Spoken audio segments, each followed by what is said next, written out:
How to cancel your Spotify premium subscription. Let's not waste any more time and head right to it. Before we head to with the video, make sure to hit the subscribe button because our channel is really small, and please hit the subscribe button because it will help us channel grow and it will keep us motivated to post more. Now let's head to the video. It's very quick and simple. You have to first open your Chrome browser, not your Spotify app, or Google browser, whichever browser you have.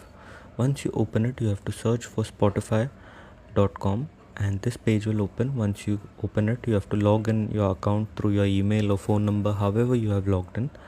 Once this opens, here you'll find an option of account. Click on it, and here you'll find multiple options, but you have to go and find manage your subscription. Once you open this page, here I don't have any premium pack, but if you do, here an option will show of cancel subscription. You have to click on cancel subscription, and once you click on that, your Spotify premium subscription will be cancelled. If this video helped, make sure to leave a like and don't forget to subscribe. Thanks for watching.